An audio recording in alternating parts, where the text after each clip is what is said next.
Hey everyone, Alex here from WarnOffKeys.com, and in this video, I'm going to show you how you can make a per server reaction role using Discord.js from scratch. So a quick demo of what we'll be making within this video. If we do !reaction role message, and then a message that we want, such as react for a role, it will then delete my message and send its own message. We can then add reactions to this. For example, !reaction role. I can then use Windows key semicolon to open this up. We can add in a controller here and we can tag a role. Alternatively, you can mention the name of the role if it's one word or the ID of the role. All of those will work. And then some text afterwards, such as equals Warzone game nights. It will then edit this message and add in this reaction. I currently have that role, so let me remove these. And if I click on this, it's going to give me the role. And if I click on this again, it will remove the role. We can also add in custom emojis, such as this logo here. And this will be tagging movie night. Doesn't make too much sense with the logo, but it's just an example. We can then say equals movie night. It will then add in the second one here. If I click on this, it's now going to give me the movie night role. If I unclick this, it'll remove it. So this is what we're going to be making throughout this video. And if you need help throughout the process at all, feel free to join the WarnOffKeys Discord server. We just passed 7,500 members. And if you go to the Discord.js channel within coding help and ask your questions here, someone should be around to help you out. So with that said, I'm going to jump over to VS Code and we can start setting up our project. So what I'm going to do is within my command line, I'm going to set up a basic node project. So we can use npm init-y. And then we are also going to install some dependencies. So npm install, we need discord.js, .env, and then WarnOffKeys commands, which is spelled WOK commands. If you prefer a different command system, feel free to use that. The overall concepts should be the same. However, how you actually write the code will be slightly different. So you can go ahead and press enter and it will install those. While it's doing that, we can go over here and make a new file called index.js. And within here is going to be all of our main code. We also need to make a new file called .env, which is going to hold all of our environment variables, such as our bots token and our Mongo connection path. So for example, our bots token, if it was ABC123, it would look like that. And our Mongo connection path could be Mongo URI equals ABC123. Obviously, these should be their own actual values, and I'm going to go ahead and paste in those, but I'm going to edit this part out so you don't see my information. Okay, so now that we have that in our .env file, I'm going to go ahead and import all of the necessary packages we need. So const discord.js equals require discord.js. Also const WarnOffKeys commands equals require WarnOffKeys commands. Now we have access to these, but we also need to require and then configure the .env package, which will essentially give us access to the .env folder's contents. So in order to do that, we can simply just say require .env.config. This is a method, so we have to call it, and that's all we have to do in order to access what is inside of the .env file. Keep in mind that if you are pushing this to GitHub, that you make a git ignore and you ignore the .env. For example, we can make .git ignore. We can just simply add in .env, and that should now be hidden from pushing it to GitHub, which is one of the advantages to using this because this has sensitive information such as our passwords and bot tokens. So now we have to make our own client. We can simply do that by saying const client equals new discord.js.client. We can add in some parentheses and we now have access to a client. We can now listen for whenever this client is actually ready to perform different actions with client.onReady. This is going to give us a callback function, which is essentially a function that is ran once the client is actually ready. And within here, we can go ahead and set up WarnOffKeys commands and enable our project. So we can say new WarnOffKeys commands. We can then pass in the client itself as well as an object. Now within this object, we're going to specify two folders, one that holds all of our commands and the other one that holds all of our features. Those are two folders that we have to create real quick. So let's go ahead and do that. I'm going to name my commands, and then I'm going to click out here. So I'm no longer highlighted in the commands directory. Then I'm going to name my features. So now within this object, we have to tell WarnOffKeys commands where these directories are. So it will then go ahead and load all the files within those for us automatically, so we don't have to worry about it. So we can say commands dir, and this does have an S right here, so keep that in mind. We then have to specify commands because that's the name of our folder. We can also say feature dir, and this one does not have an S, and then we can specify features. We also want show warns to be false. This is going to disable some default warnings in the console. If you do want to see the warnings and try and improve the code further, go ahead and remove this line or say show warns is true. But for simplicity for this tutorial, I'm just going to set this to false. Now we can chain some additional methods onto this. So I can say .set Mongo path, and from here we can access stuff from our .env file. Because we named our Mongo URI Mongo_URI, we can access it with process.env.mongo_URI in all caps because we put all caps within our .env file. Now behind the scenes, WarnOffKeys commands is going to automatically load all the files from our features and our commands and enable them, as well as create a Mongo connection using this Mongo URI, so we don't have to. The last thing we have to do within this file is actually log in using the client. So we can say client.login. We can also pass in our environment variable for our token, which we should have specified in our .env file. So process.env.token. And this is all we have to do within this single file here. Next up, we want to go ahead and make a command, which is going to generate the actual message that the reactions will be added to. So I'm going to make a new file called rr-message for reaction roles message.js. And within here, we have to export an object. So module.exports equals an object. We can then say the minimum arguments will be 1. So when running the command, if you don't specify any arguments, the bot will tell you that you need at least 1 argument, and it will explain to the user what arguments you need. And how does it know to do that? Well, we can pass in expected args as a string, make sure there's an S at the end. We can then pass in the channel tag, and I have square brackets here because this is optional. And then we can also pass in a required argument, which is going to be the message text. So with this said, if I were to just simply type in general, it's going to assume general. But if I had 2 different text channels and I was typing in general, but I tagged a specific other channel, it would assume that one to send the message in. So going back, we can then also specify required permissions, which is going to be an array. And these will be default Discord permissions such as administrator. This way, everyone cannot use this command, only administrators can. We also need a callback, which will be a method that is ran whenever a user runs this command. This needs to be an asynchronous function. And within the parameters here, we have to destructure some properties from an object. We have to gain access to the message and the args. Now within here, we want to gain access to the guild and the mentions from the message, and we can do that by destructuring them from the message object. So we can say const guild and mentions equals message. So now we have access to the guild that the message was sent in, as well as access to any type of mentions that occurred in this message, such as a user, or in our case, a channel. So with that said, we do want to gain access to the channels from the mentions. So we can destructure channels from mentions. And now we have access to all possible channels, if there were any, that were mentioned or tagged within that certain message. Now we want to create a variable, so const target channel. This is going to equal either the tagged channel or the channel that the message was sent in. So if I do not specify the actual tagged channel and I just start typing in message text, then it's going to just assume the channel that we typed in. So we can do this by saying channels.first, which is going to return the first tagged channel. However, if that doesn't exist, we can say or, and then pass in message.channel. So now either way, we're going to have access to a channel. However, our entire arguments here is going to be an array of strings that is going to be each individual word from the user's arguments. And if they did pass in a channel, we don't want the channel name to be here. So we can first make sure that the user did tag a channel by saying if channels.first, this is the same code we just wrote. If this is true, that means that we did mention a channel. And so with this, we now want to remove the first argument of the array. And in JavaScript, we can do that with args.shift. This will technically remove it and return it. However, we don't necessarily need that in this case. So this will just simply remove it from the array.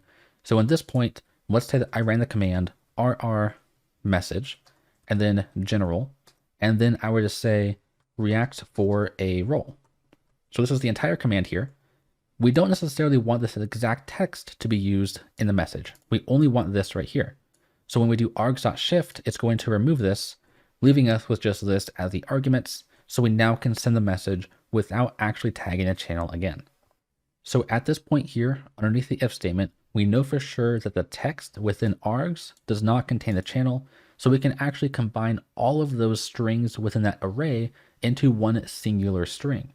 So we can say const text equals args.join with a space. So if the array was react for a role, that would then become react for a role, which is an actual usable string that we can then send as the message. So now we're going to actually send that, and we're going to gain access to the new message that was sent. Because we already have a variable declared as message, we have to call this literally new message. So const new message equals await. This is going to make the code pause until this execution is actually done. So we can say target channel, which is what we defined up here. This is either the mentioned channel or the channel we're typing in. So target channel.send, we can then pass in the text. Keep in mind that if you're using await, the function needs to be asynchronous, and that's why we specified it here. So now we have access to the new message. At this stage, we probably want to delete the command message that was ran. So first we're going to make sure the bot has permission in order to do that, and then we're going to delete the message. We can do that by simply saying if guild.me.has permission. We can then add in a string. Keep in mind there's no s at the end here. It is just has permission. So within this string here, we can say manage messages. And then within this if statement, we can then say message.delete. Whoops, I hit cap lock. Okay, there we go, message.delete. If you did not have this if statement and the bot did not have that permission, it would throw an error and crash your bot. So it's important that you make sure that the bot has permission to delete messages before you actually delete them. Next, we need to make sure that the bot has permission to actually manage roles, because otherwise it will not be able to add or remove roles later on. So when they're first sending their initial message, this is a good way to actually check for that. So if guild.me.has permission, we can then pass in manage roles. We also want to specify not using the exclamation point. So if they do not have access to this, we want to first make sure that we return. But then above the return statement, we want to let the user know what went wrong. So we can say message.reply, and then we can say the bot requires access to manage roles to be able to give or remove roles. So at this stage, we now know that the bot has access to manage roles, so it's good to continue on. So now there's two things we want to do, and for now, I'm just going to add in comments. We're going to come back to these because they require us to write further code, but I'm going to add in a to-do comment. This is going to say, add the guild ID and message to our own cache. And I'll explain what that is later on once we actually write that. We can also add in a to-do that says, save the guild ID, channel ID, and message ID to the database. So this is the first thing we're going to focus on, is saving this information to the database. So if the bot restarts, the users using your bot do not have to rerun this command every time, which is obviously very annoying. So we're going to start by clicking into this open panel here and making a new folder called models or schemas, whatever you feel comfortable with. And then we're going to make a new file called message.js. This is going to be our own schema or template or blueprint for how our data should be modeled within our MongoDB database. So first we have to import Mongoose, which is a simple way to actually access MongoDB. So within our console, we can run npm install mongoose, go ahead and hit enter, and then back in our code editor, we can import this. So const mongoose equals require mongoose, and then we have to create our schema. Now it's important to not duplicate code or repeat yourself. So I'm going to create something called a required string object, which just simply says type is string and required is true. So at this stage, if we ever want to specify a required string within our blueprint of our model, we can now do that by just specifying required string right here. So I'm going to create a constant called message schema. This is going to be equal to new mongoose.schema with a capital S, and then an object inside of the parentheses. Within here, we can specify a guild ID, which is a required string. We can specify a channel ID, which is a required string. We can specify a message ID, which is a required string. I'm sure you're realizing why we actually made this its own constant, so we don't have to type it out each individual time. We then want roles, which will be an array of objects. And within this object, we're going to have an emoji, which is also a required string. And finally, a role ID, which is also a required string. We can now export this by using module.exports equals mongoose.model. This takes in two different arguments. The first one is the name of the collection. Mine is going to be tutorial-message-schema. However, you can name yours whatever you want. And then the second argument is going to be the actual schema, so just message schema. This references this entire object we just created. We can go ahead and save this file. And then going back to our reaction roles and message file, we want to scroll all the way up to the top and we want to import this so we have access to it. So we can say const message schema equals require. We're currently in our commands directory. We need to go back one directory and then access our models directory and then our message.js file. So to go back a directory, you can use .. We can then go into models and then / message. Now we have access to it. So scrolling all the way down, I'm going to get rid of this 2D right here. And we can now say new message schema. We can pass in an object, which is going to have the certain information that we specified here. So we need our guild ID, our channel ID, and our roles ID. These are required strings. If we do not include these, it's going to throw an error. Now, when it comes to the roles, this is an array of objects. This is only going to throw an error if there's an object in the array that does not include these. But if we pass in an empty object, it is still fine. So back into our command, we can use that information. We can say our guild ID will be guild.id. We can say our channel ID will be targetchannel.id. And finally, we can say our message ID will be the new message.id. This is the message that we sent right here. We can then use .save to actually save this to the database, and this returns something called a promise, which means that we can use .then, and this means everything went well, or we can use .catch, which means there is an error. So I'm going to remove the .then because we just want to listen for errors. Within here, this means something went wrong with the database. We could not save for whatever reason, so we want to let the user know that so they don't think that everything is working when it's not. We can say message.reply, failed to save to the database. Please report this. Obviously, you can add in whatever you want. And this also has its own promise, so we can use .then. Like I previously mentioned, this means that everything went well. So within here, we're going to have our own method, and we want to delete this message 10 seconds later. So within .then, we are going to have a parameter here called message, and this is basically going to override what message we actually interact with within this method. So we can say message.delete, and we can also specify an object within here.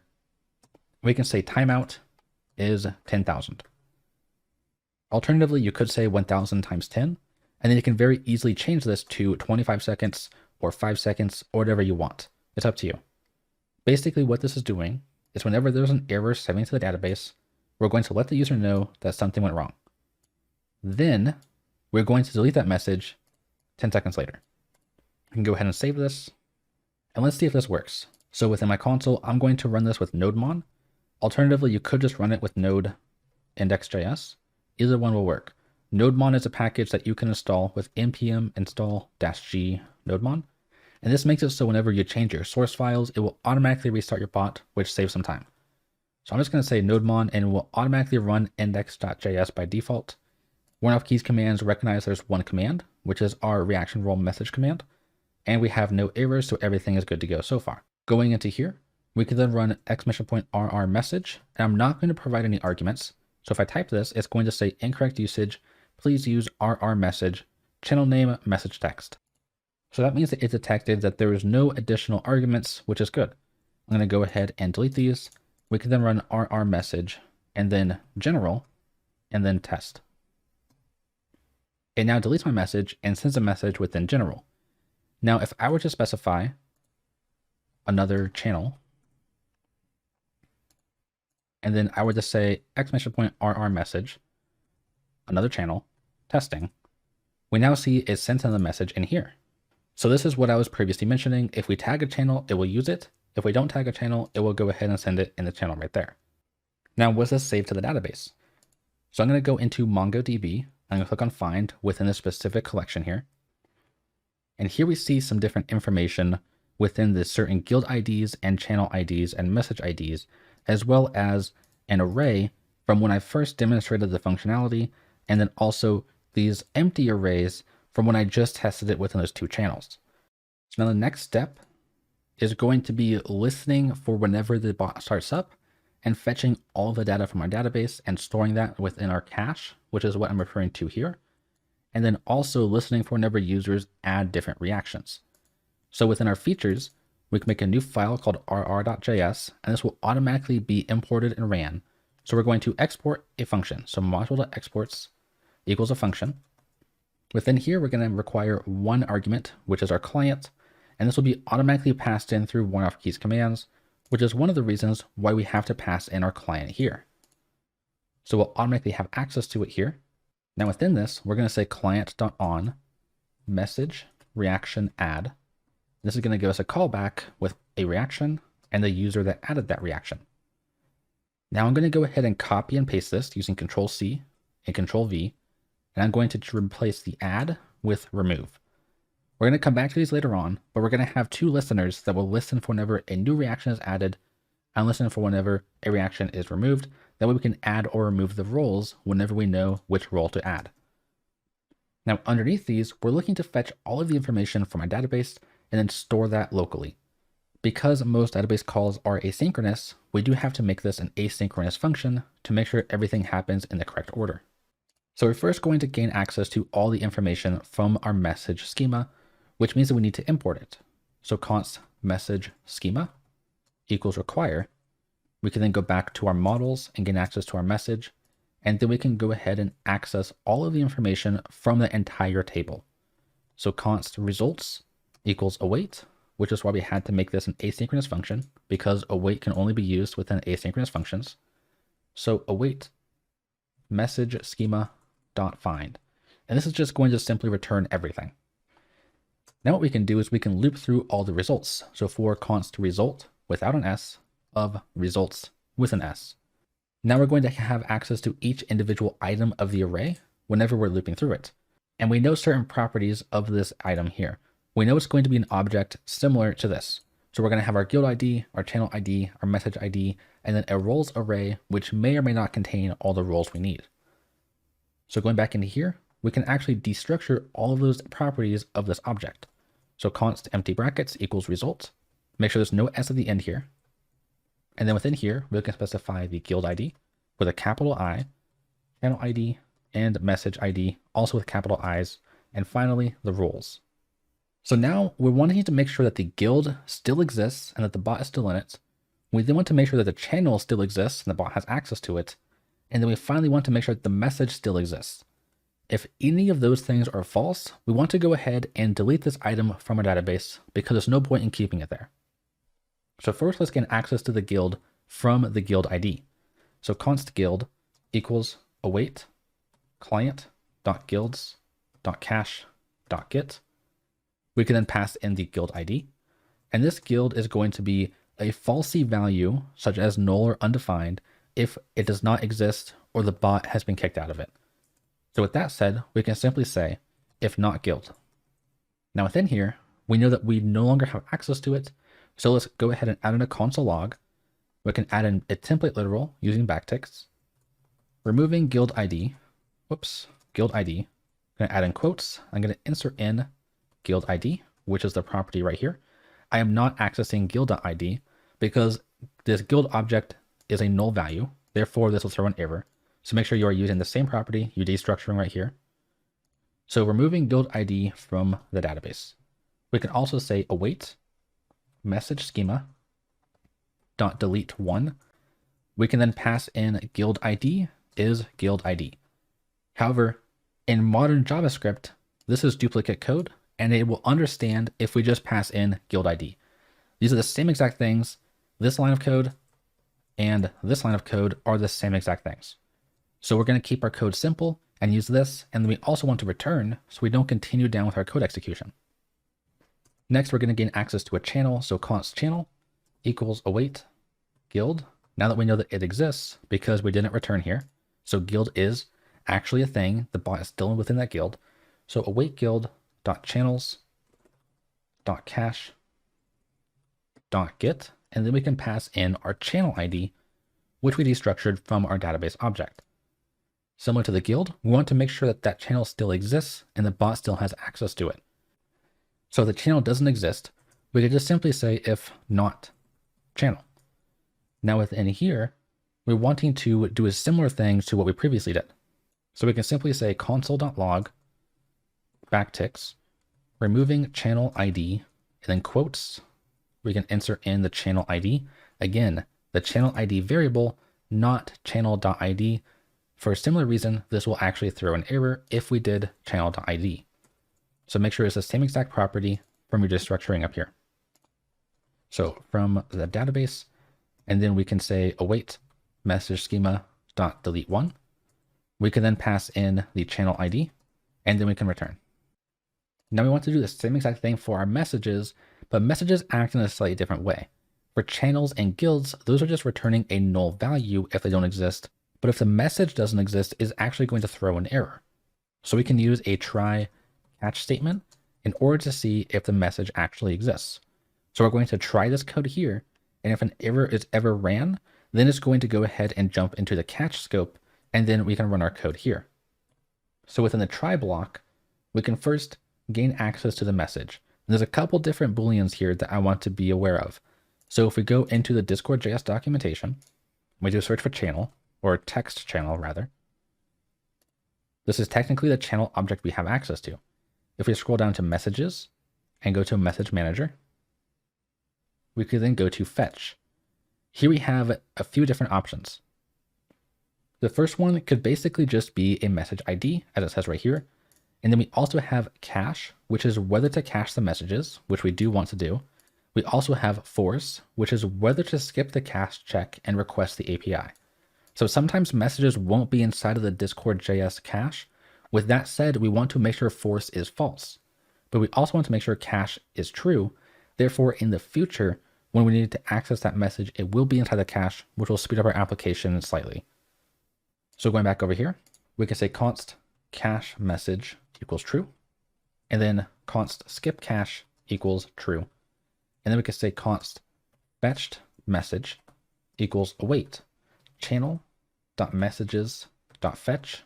We can then pass in all the information such as the message ID, which is what we previously gained access to from our destructuring. We can then pass in cache messages as well as skip cache. Now it's important to keep in mind that the cache we're referring to here is built into Discord.js v12, and that is not the cache I referred to here. We're going to be creating this soon. However, these are two very different things. It's the same concept of storing data locally, so we don't have to fetch it from external source every time, but they are not the same exact thing. So when we have access to this, we want to make sure it exists. So if fetched message, within here, we can then say to do update the cache. And so we're going to want to make sure we update the cache whenever the bot actually restarts, as well as every single time someone sends a new reaction message, such as this right here, which is why we're updating it right here.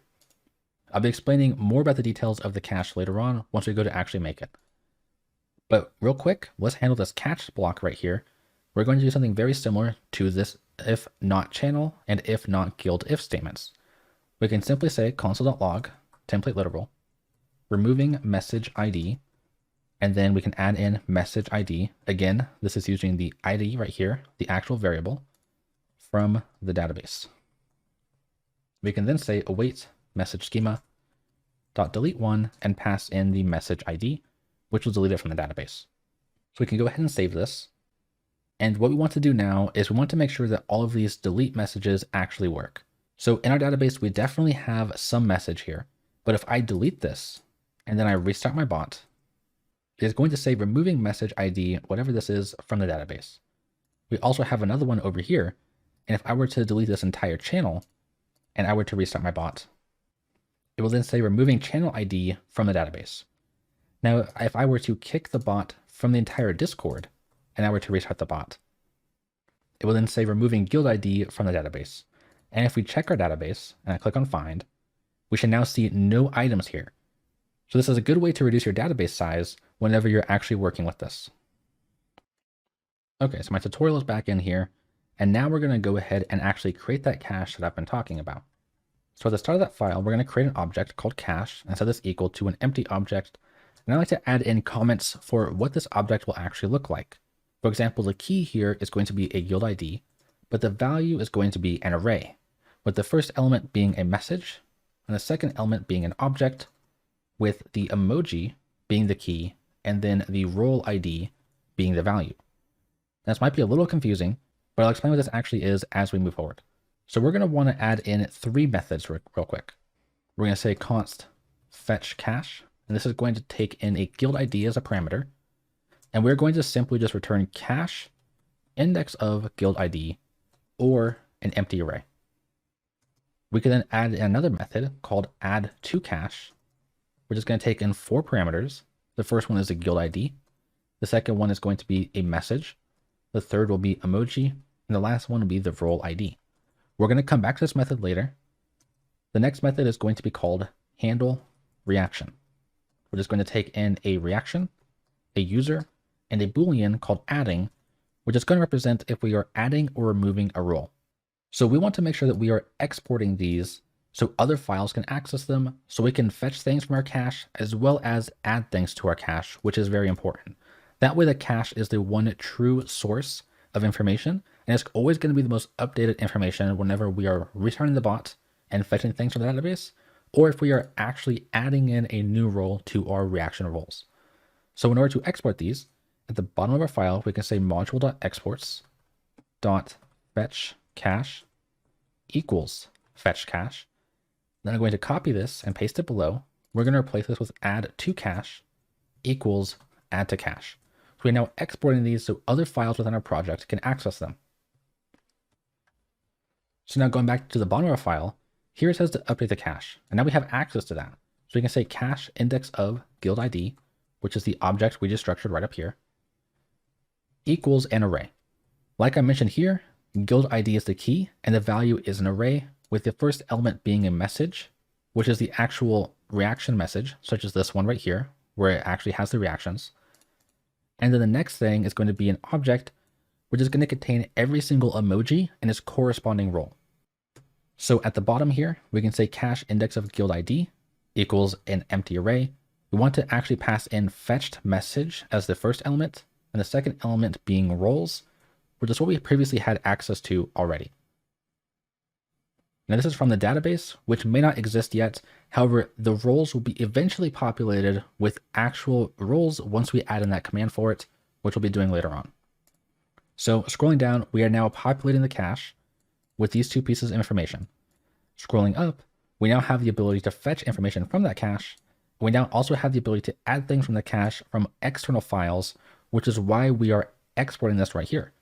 So let's go ahead and add in this method. First, we want to gain access to the array that is going to be within this object, such as this one right here. So we can say const array equals cache index of guild ID, which is our first parameter. But if that doesn't exist, we can say or an array with a message as the first argument and an empty object as the second. So this is going to be useful if we haven't actually pulled anything from our database. For example, if we are just adding it to an empty cache, because this is a new Discord server that our bot has entered. So now we can say cache index of guild ID equals array. However, in between here, we want to add in the emoji and the role ID if they do exist. Keep in mind that these last 2 arguments are actually optional, and I'll explain why later on. So if emoji and role ID, within here, we can now say array index 1, which is accessing this object. Index 0 is the message. Index 1 is the object. Now we have access to that object. We can then gain access to the key of emoji, now equals role ID. So let's say that our emoji is going to be the movie, and let's say our role ID is going to be 1, 2, 3, 4, 5. Once we do this, this array that we have beforehand is going to look like this. So we're going to have our movie emoji, and then our role will be 1, 2, 3, 4, 5. And then if we run this again with a different one, let's say the video game emoji, and the new role is just 567, it will then look like this. So we're going to keep adding on additional emojis and role IDs as pairs into this object here. And that's the second element, or technically the first element of the array. But the 0 element is going to be the actual message, which is important to keep track of. So just in case you're confused, hopefully that cleared it up. If not, just continue on with the tutorial and eventually you'll figure it out. So now we're going to actually call handle reaction from either of these. So we can handle reaction. We can pass in our reaction, our user, and Boolean true because we are adding something. But on message reaction remove, we want to do the same thing, but pass in false because we are now removing something. And now within here, we're going to have very similar functionality for either one, which is why we're creating a single method and calling it from either one. However, this Boolean here is going to be useful once we actually get access to the user and also what role they should be given. That way we know if we can add that role or remove that role from that user. So the first thing we need to do is gain access to the message from this reaction as well as the guild from that message. So we can say const message equals reaction. So we're destructuring it. We can also destructure guild from our message, so we have access to both of those. We can then see if our cache has access to that message. So we can say const an array equals fetch cache, passing in guild.id. This is referencing this guild object we just gained, and this is going to call the fetch cache method right here. This returns an array, which is going to be this value right here. So there'll be two elements. The first one will be the fetched message, which I'm calling it fetched message, spelled correctly, because we already have a property here called message. The second one is going to be the roles. Now, in some cases, the fetched message might not exist if your bot is in a server that has not set this up. So we can say if not fetched messages, we can then return. We don't want you to display any errors or tell anyone because someone might be using your bot, they haven't used this feature yet, and someone added a reaction somewhere else, maybe just a normal reaction from in between users. And so this is going to make sure that we only are going to move forward if they actually have set up a reaction role channel. Now, of course, we need to make sure that this is the correct message. So we can say if fetched message.id is exactly equal to message.id. And within here, we also need to make sure the bot has access to adding or removing roles. Now, we previously did that here, but that could have changed since they set this up. So we also want to make sure it actually occurs every single time someone is adding or removing a role, or a reaction rather, from our target message. That way we're not throwing any errors in the console. So if the two IDs are the same and guild.me.hasPermission, remember there's no S here, it's just has permission, we can then say manage roles. Now within this if statement, we know that a user has reacted and we know that the bot has access to manage roles, so we can go ahead and move forward. Depending on the emoji type that's added, whether it's a built-in emoji or a custom emoji for that Discord, it's going to act a little differently. So I can say const to compare equals reaction.emoji.id or reaction.emoji.name, depending on if it's a default emoji that everyone has access to, or if it's a server emoji specifically for that guild. Either one of these will be valid. And so we're going to use an OR statement to make sure we capture either of them. We can then loop through all of the keys of our object. So keep in mind the emoji and role ID, the keys are the emoji part. So we can loop through those. So we can say for const key of object.keys. We can then pass in roles, which is the object we have access to here. Now these are going to be all of the configured emojis that we have access to within the key. So we can say if the key is exactly equal to compare, we know that they have clicked on the reaction for a certain role within the certain message right here. So within here, we want to make sure that we return because we're no longer needing to execute anything. But above our return, we need to make sure that we gain access to the role, gain access to the member, and then give or remove that role from that member.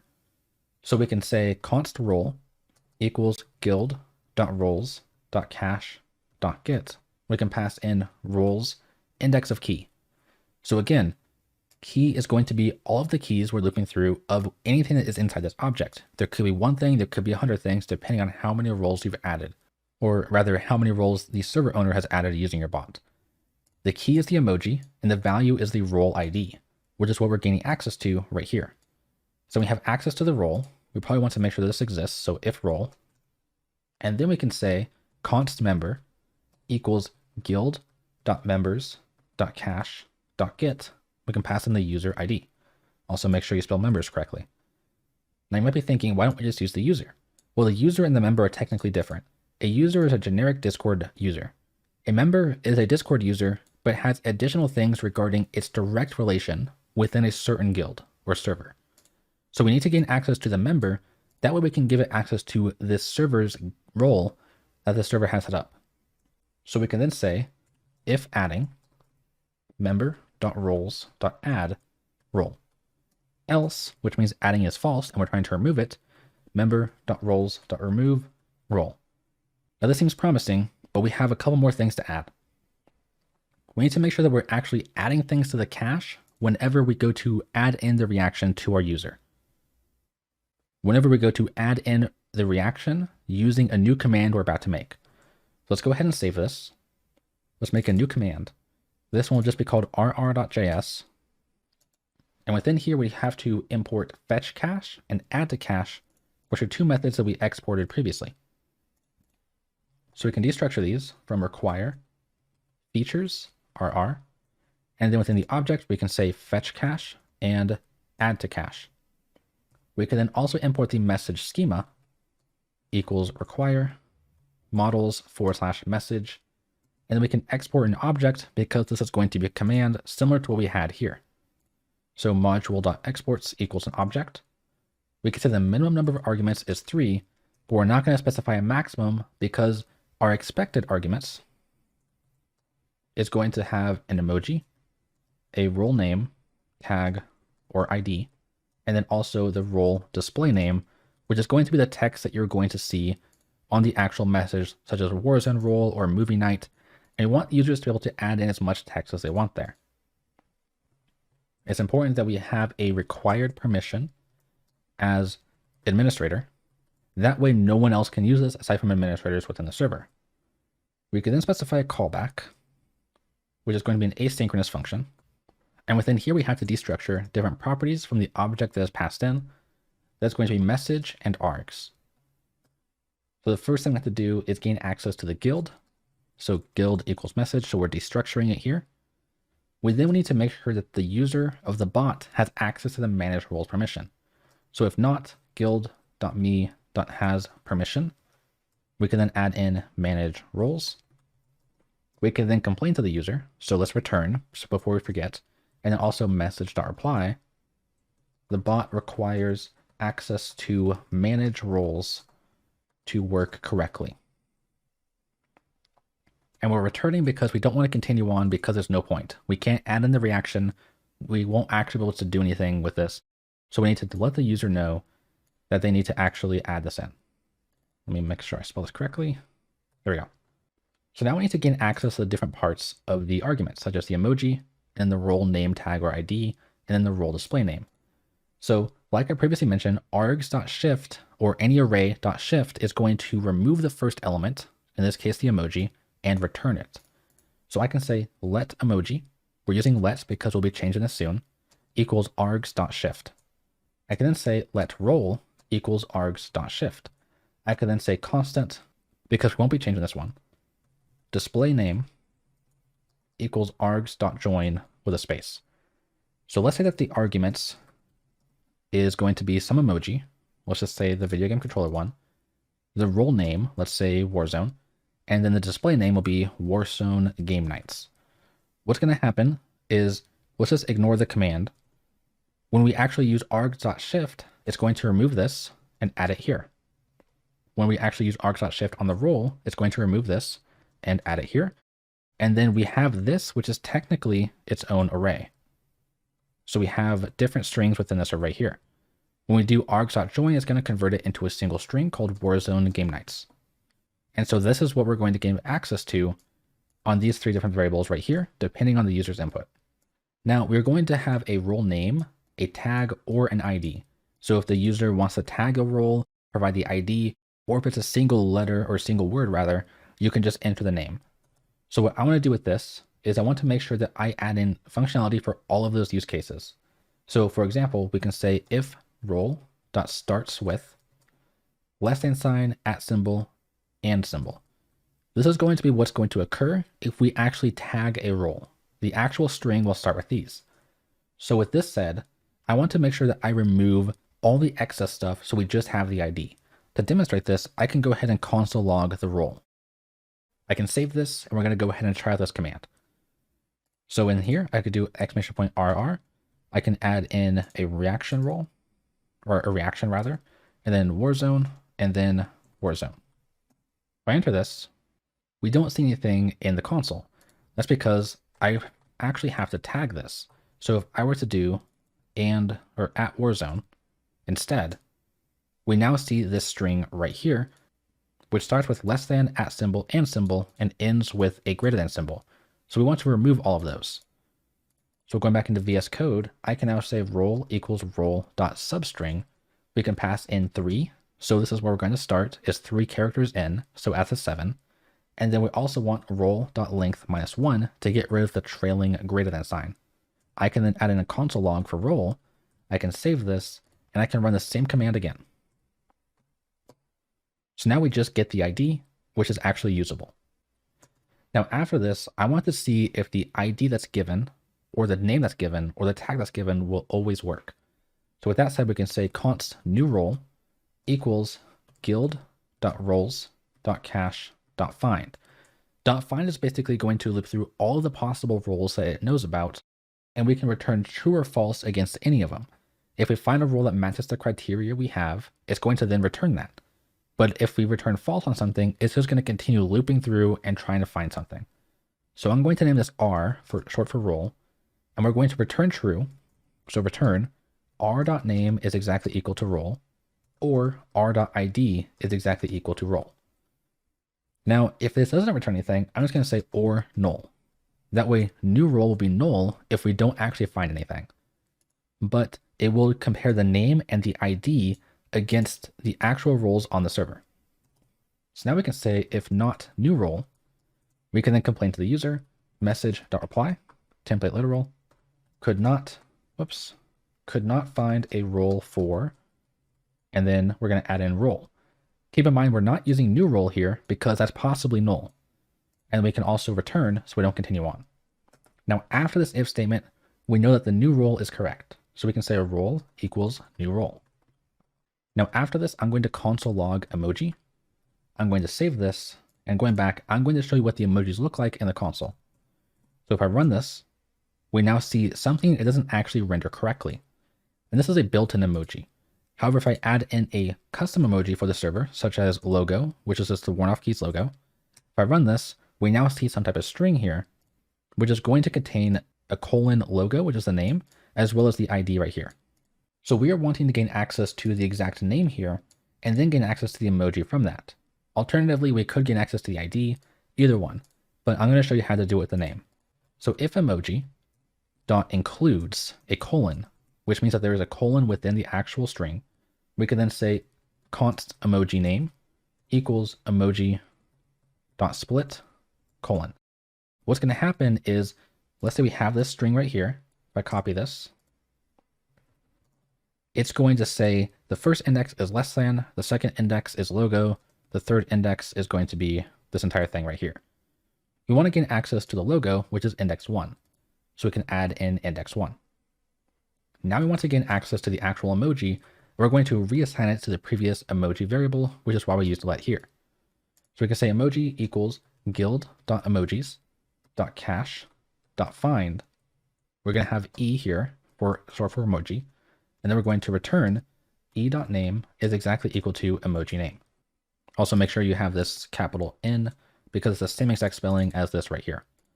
Now after this, we know that our role is like okay. We have the actual role object. We also know that our emoji is always going to be the correct emoji. So with that said, we want to gain access to the current information that's stored in the cache. So we can say const an array equals fetch cache. We can then pass in guild.id. Now this is going to return only the fetched message because we only need that. So fetched message equals this, and then if not fetched message, which will sometimes happen if the bot just restarted and they're typing the command at the correct time. At this stage, we want to return, but we also just want to say an error occurred, please try again. So message.reply and error occurred. Please try again. So underneath this, I'm going to create a string that's going to represent a new line we're going to add onto the message. So const new line equals a template literal. We can add in emoji, and then we can add a space and then display name. So with the previous examples, here's the emoji, and then the display name, if you remember correctly, I added in equals Warzone role and equals movie night as those arguments. And so that's what we see right here. I don't manually add in the equal sign in my code just in case the user doesn't want that. So going back, we now have access to the new line. We also want to gain access to the current content of the message.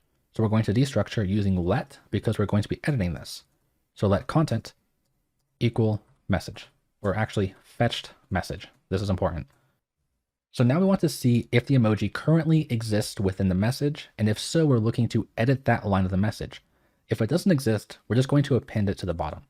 So if content.includes emoji, and then let's do the else statement real quick because that's easier.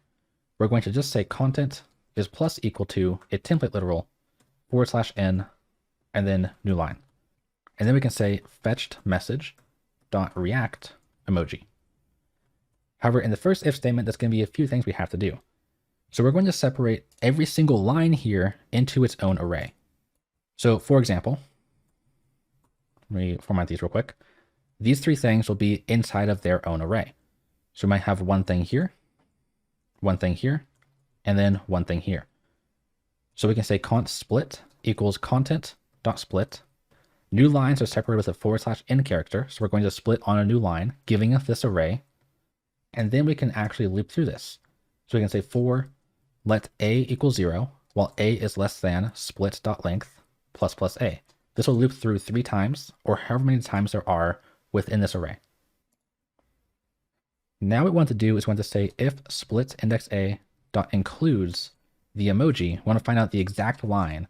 We then want to update this line. So split index a equals new line, which is this new line we made right here, essentially keeping the emoji, but updating the display name, which could be different.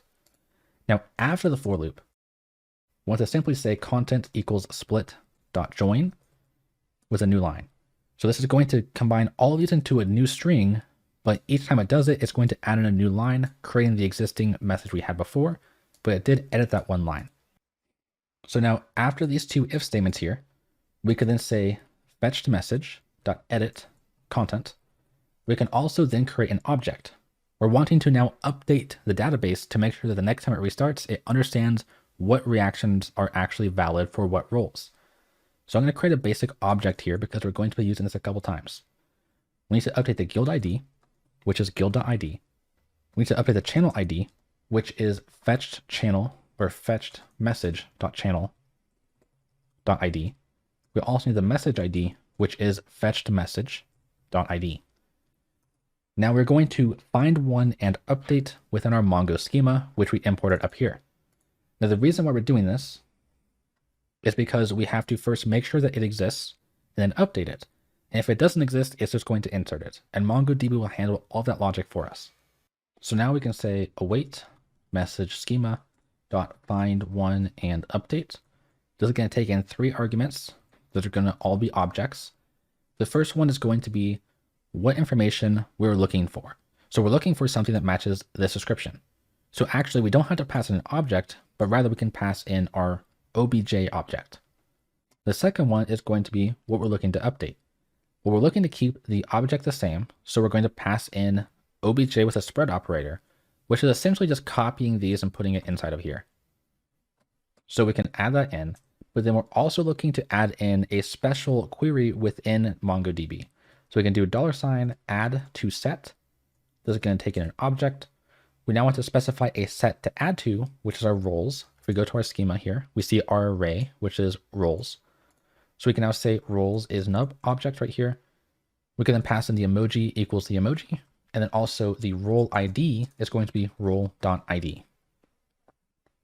Now this third one, we want to say upsert is true, which means that if it doesn't exist, based off of this search query right here, based off this object, we're going to insert this information here. But if it does exist, we're going to just update this information, which is why we need to pass this in twice. And then this right here will add it to the array. Now, after this entire thing, we want to say add to cache. We're going to pass in the guild ID, the fetched message, the emoji, and the role ID. This is going to actually update our local cache. That way we don't have to always fetch from the database every single time someone reacts. It's going to make it a lot faster. So now the last thing we have to do is within our RR message file. If we go down to the bottom, we see to do add the guild ID and messages to our own cache.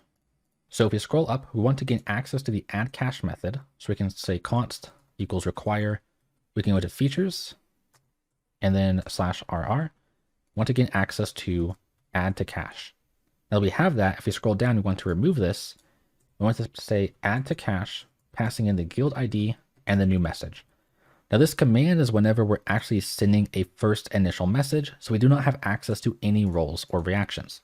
This is why within our rr.js within features and within our add to cache, we are ensuring the emoji and role ID actually exist before we do this functionality. So without this, basically only within this call right here, when we are not passing in all 4 arguments, it is going to essentially just add an array with the first element being the message and the second element being an empty object into our cache. So now our bot has restarted. I have deleted all the messages within our test server here. I could do rr message react for a role. It sends the message and deletes my initial command message. I could then do rr with a controller here, and I can say at Warzone, and then I can say Warzone game nights. I can put an equal sign before that. Okay, so we get an error. If I go over here, I accidentally typed A. What you want is index 1. So here we're accessing this array basically, where the first element is going to be message, and the second element, which is index 1, is going to be this object. So we want to access this object and then access the key emoji. And I also just ran into another problem, which we can easily fix by adding this message right here into the actual Discord.js cache. We could do that by making this method asynchronous, and then saying await message.channel.messages.fetch. We can pass in message ID, true and true. So remember, this first Boolean here is going to be whether or not to add this message to the cache. That way we know that Discord knows about it, so we can actually listen for that. So if I save this, I can then go into here. I can do rr message react for a role. We can then say rr. We can add in an emoji, such as the controller. So at Warzone, and then we can just say equals Warzone. We then get this error here, which is going to be missing permissions. So it's trying to give access to the bot of the bot's own roles. So if we give it access to admin, that shouldn't happen anymore. So that error can be ignored for now. We can then add in movie night, but instead of using a normal emoji, I'm just going to add in the Worn Off Keys logo. So at movie night equals movie night. We can then add that in, and we see these 2 reactions here. I have no roles. If I click on the controller, I now have a Warzone. If I click on the Worn Off Keys logo, and I don't actually have access to the movie night role after adding the reaction. This is a problem because of how MongoDB is fetching some information, and this should be the last thing we have to fix. So here we have access to roles, and I'm going to go ahead and console log what this has to say. So now when the bot restarts, if I remove this role, and then I add the role again, here we see this object here. Now, if I were to add in a different role, we would see one singular object.